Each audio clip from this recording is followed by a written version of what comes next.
નમસ્કાર મિત્રો, D farmer ચેનલમાં તમારું સ્વાગત છે। દેશ, દુનિયા અને ગુજરાતના તાજા, મોટા અને સૌથી મહત્વપૂર્ણ સમાચાર જાણીએ તે પહેલા ચેનલમાં નવા હોય તો ચેનલને જરૂરથી સબસ્ક્રાઇબ કરી અને વિડીયોને લાઇક કરી દેજો। ગુજરાત સરકારની મુશ્કેલીઓ વચ્ચે પંચાયત કર્મીઓએ સડાવી બાયો। સૌરાષ્ટ્ર સહિત ગુજરાતના જિલ્લાઓમાં ત્રાટકશે મેઘરાજા, દેવભૂમિ દ્વારકામાં રહેશે એલર્ટ।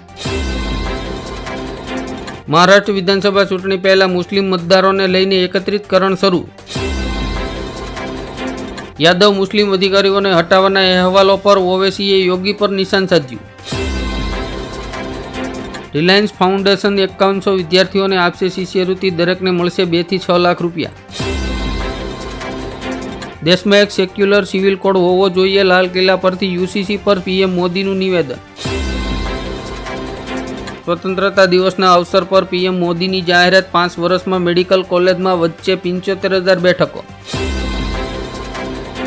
સીએમ ભૂપેન્દ્ર પટેલે ધ્વજવંદન કર્યા બાદ જરૂરિયાતમંદ પરિવારોની માસિક આવકની મર્યાદા 15,000માંથી વધારીને 20,000 રૂપિયા કરશે। પીએમ કિસાન યોજનામાં ખેડૂતોને 2000નો 18મો હપ્તો મેળવવા માટે ઈ-કેવાયસી કરવું જરૂરી છે, નહીં તો લાભ નહીં મળે। સુરતના હીરા ઉદ્યોગમાં મંદીનો માહોલ, 3 બેરોજગાર રત્ન કલાકારો 80,000ના હીરા લૂંટ્યા। દેશમાં 78મા સ્વતંત્રતા દિવસના નિમિત્તે આયુષ્માન યોજના હેઠળ ગુજરાતના 2 કરોડ ગરીબ પરિવારોને 10 લાખ સુધીની સુવિધાઓ પૂરી પાડવામાં આવશે। આફ્રિકાના અન્ય ભાગોમાં તોળાઈ રહ્યો છે મંકીપોક્સનો ખતરો, WHOએ સમગ્ર વિશ્વ માટે જાહેર કરી હેલ્થ ઇમરજન્સી। સીએમ યોગીનો મહત્વનો નિર્ણય, યાદવ મુસ્લિમ અધિકારીઓ અને કર્મચારીઓને ચૂંટણીની કાર્યવાહીથી દૂર રાખવામાં આવશે। અંબાલાલ પટેલે 20 થી 25 ઓગસ્ટ દરમિયાન ભારે વરસાદની કરી આગાહી। અમેરિકામાં અલગ મુસ્લિમ સોસાયટી બનાવવા સામે ઊભો થયો વિવાદ અને વિરોધ। મુખ્યમંત્રી યોગી આદિત્યનાથનો દાવો, પાકિસ્તાન ભારતમાં ભળી જશે અથવા ખતમ થઈ જશે। સરકાર આદેશ આપે તો અમે બાંગ્લાદેશ જઈશું, હિન્દુઓની હિંસા પર ભડક્યા સંતો। અમેરિકાએ ઇઝરાયલને $20 અબજના હથિયાર પેકેજની આપી મંજૂરી, ગાઝામાં મૃત્યુઆંક 40,000એ પહોંચ્યો। ઉત્તર પ્રદેશમાં 10 બેઠકો માટે પેટા ચૂંટણીની લડાઈને જીતવા માટે સમાજવાદી પાર્ટીએ પણ કમર કસી। પીએમ મોદીએ રક્ષાબંધન પર બહેનોને 3 મોટી ભેટ આપી, 450માં એલપીજી સિલિન્ડર, 1500 રૂપિયા કેશ અને બસ મુસાફરી ફ્રી।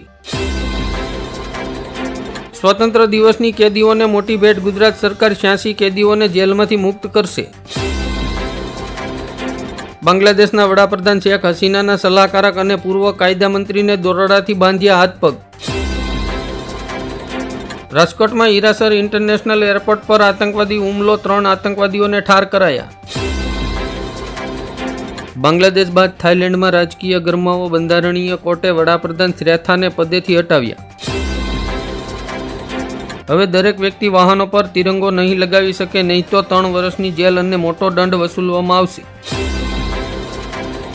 કેન્દ્ર સરકાર સિમ કાર્ડને લગતા નિયમોને વધુ કડક કરવાની તૈયારીમાં। ત્રિપુરામાં પંચાયતની ચૂંટણીમાં ભાજપે 97% બેઠકો પર જીત હાંસલ કરી। કર્ણાટક સરકારે એસબીઆઈ અને પંજાબના તમામ ખાતા બંધ કરી ટ્રાન્ઝેક્શન પર લગાવ્યો પ્રતિબંધ। લાડલી બહેનો યોજના પર રોક લગાવીશું, સુપ્રીમનું મહારાષ્ટ્ર સરકારને અલ્ટિમેટ। બંગાળની ખાડી અને ગુજરાતની નજીક સર્જાયું સાયક્લોન સર્ક્યુલેશન, ઉત્તર અને મધ્ય ભારતમાં ભારે વરસાદની આગાહી। ગીર સોમનાથ જિલ્લામાં 1 મહિનાથી યુરિયા ખાતરની અછત, ખેડૂતોમાં ભભૂક્યો રોષ। દર મહિને ટીવીના રિચાર્જની ઝંઝટમાંથી મુક્તિ, કેન્દ્ર સરકાર દ્વારા દેશમાં તમામ નાગરિકોને ફ્રી ડીશ ટીવી કનેક્શન આપવામાં આવશે। હીરા ઉદ્યોગમાં સંકટના કારણે સુરતમાં આત્મઘાતી હેલ્પલાઇન નંબર પર 1600 કોલ આવ્યા। સૌરાષ્ટ્ર અને ઉત્તર ગુજરાતના લોકો માટે ખુશીના સમાચાર, પાણીની સમસ્યા ન થાય તે માટે રાજ્ય સરકારે લીધો મોટો નિર્ણય। કેન્દ્ર સરકારની મોટી જાહેરાત, 30,000 યુવાનોને મળશે સૂર્યમિત્રની તાલીમ। બિહારમાં વખની જમીન પર 21 મદ્રેસા બનાવશે, નીતિશ સરકારની જાહેરાત। બંગાળની ખાડીમાં સિસ્ટમ સક્રિય થતાં 17 થી 24 ઓગસ્ટ દરમિયાન મેઘરાજા ગુજરાતમાં ભૂક્કા બોલાવશે। કેન્દ્ર સરકાર દ્વારા 12 રાજ્યોમાં ડિજિટલ પાક સર્વે દ્વારા વાવણીના ચકાસાયેલા સ્ત્રોતો તૈયાર કરવામાં આવશે. અમેરિકા સાઉદી અરેબિયાને આપશે આક્રમક હથિયારો. યમન યુતિઓને રોકવાનો નવો પ્લાન. પીએમ મોદી લાલ કિલ્લા પર સતત 11મી વખત તિરંગો ફરકાવનારા ત્રીજા વડાપ્રધાન બનશે. ઝેલેન્સ્કીની સેનાનો મોટો દાવો. યુક્રેને રશિયાનો 1000 કિલોમીટરનો વિસ્તાર કબજે કર્યો. ગુજરાતમાં એક સાથે 134 શિક્ષકોને કર્યા સસ્પેન્ડ. ગેરહાજર રહેનારા શિક્ષકો વિરુદ્ધ કરાઈ કાર્યવાહી. બાંગ્લાદેશમાં હિન્દુઓ પરના હુમલા પર બોલ્યા પ્રિયંકા ગાંધી. ટૂંક સમયમાં સામાન્ય થઈ જશે પરિસ્થિતિ. ઇઝરાયેલની સુરક્ષા માટે અમેરિકાએ તૈનાત કર્યું સૌથી એડવાન્સ સ્ટીલ્થ ફાઇટર જેટ. રક્ષાબંધનના તહેવાર પર બાંદ્રાથી જયપુર અને અમદાવાદ માટે 2 વિશેષ ટ્રેનો દોડશે. વિધાનસભા ચૂંટણીને લઈને મહારાષ્ટ્ર, હરિયાણા અને ઝારખંડમાં ભાજપે કમર કસી. સરકારે ઇલેક્ટ્રિક વાહન પર 8 થી 10% રજિસ્ટ્રેશન ટેક્સ માફ કરવાની કરી જાહેરાત. જૂની પેન્શન યોજના મુદ્દે શૈક્ષિક સંઘે ફરી સરકારનું નાક દબાવ્યું. આંદોલનનું એલાન. એલપીજી ગેસ સિલિન્ડર વાપરનારાઓ માટે શાનદાર ઓફર. એક્સિસ બેંકના ક્રેડિટ કાર્ડથી બુકિંગ પર મળશે 10% કેશબેક. રાજ્યસભાની 12 બેઠકો પર પેટા ચૂંટણીની ચૂંટણી પંચે કરી જાહેરાત. એનડીએને ગૃહમાં બહુમતી મળવાની સંભાવના. 3 દિવસમાં ટ્રાફિક પોલીસે હેલ્મેટ વગરના 7500 વાહન ચાલકોને પકડીને ₹38 લાખનો દંડ વસૂલ્યો. બીએસએનએલનો સસ્તો પ્લાન માત્ર ₹91માં 90 દિવસની વેલિડિટી સાથે. ઉકાઈ ડેમની સપાટી રૂલ્સ લેવલને ટચ થતાં ફરી 4 દરવાજા 4 ફૂટ ખોલ્યા. પેટ્રોલ અને ડીઝલના ભાવ સ્થિર. ક્રૂડ ઓઇલ પ્રતિ બેરલે $80 આસપાસ. બાંગ્લાદેશના ગૃહમંત્રીએ હિન્દુ સમુદાયની પૂરતી સુરક્ષા ન કરી શકવા બદલ તેમની માફી માંગી. સુપ્રીમ કોર્ટે શંભુ બોર્ડર ખોલવા માટે આપ્યો આદેશ તો બીજી તરફ ખેડૂતોએ 15મી ઓગસ્ટે ટ્રેક્ટર માસ કરવાની કરી જાહેરાત. કેન્દ્ર સરકાર ડીઝલમાં 5% ઇથોલિન મિક્સ કરવાની તૈયારીમાં.